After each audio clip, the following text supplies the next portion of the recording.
வணக்கம். இன்னைக்கு செல்லாஸ் கிச்சனில் கருப்பு முழு உளுந்து வடை போட போகிறோம். வாங்க பார்க்கலாம். கருப்பு உளுந்து அரைச்சி எடுத்து வச்சுருக்கிறோம்.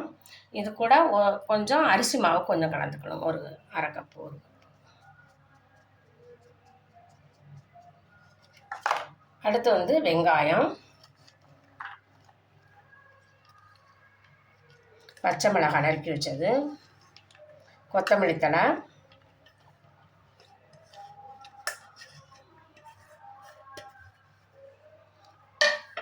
தூள் உப்பு தேவையான அளவு போட்டுக்கணும், மிளகு,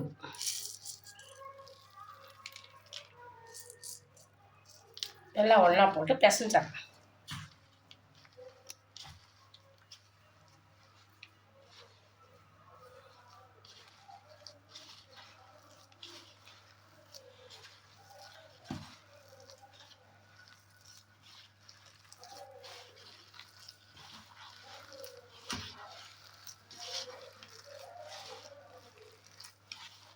வடைச்சிட்டு அடுப்பில் போட்டுக்கிறோம். எண்ணெய் ஊற்றியாச்சு.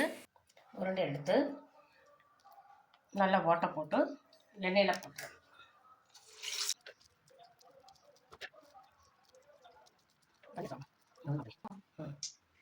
எண்ணெய் காஞ்சிருச்சு. இப்போ வடையை நல்லா கையில் வச்சு நடுக்கொண்டு ஒரு ஹோல்ட் பண்ணி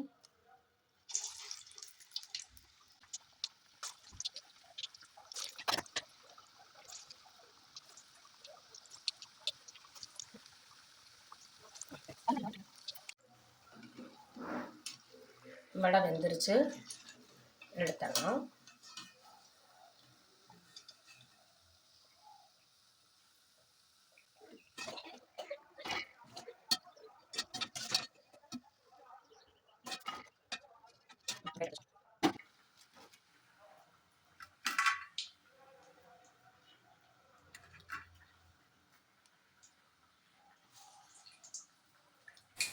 வடை இப்போ ரெடி ஆயிடுச்சு. நீங்களும் வாங்க சாப்பிட்லாம். இந்த வீடியோ பிடிச்சிருந்தா லைக் பண்ணுங்கள், ஷேர் பண்ணுங்கள், அண்ட் புதுசாக பார்க்குறவங்க சப்ஸ்கிரைப் பண்ண மறந்துடாதீங்க. தேங்க்யூ.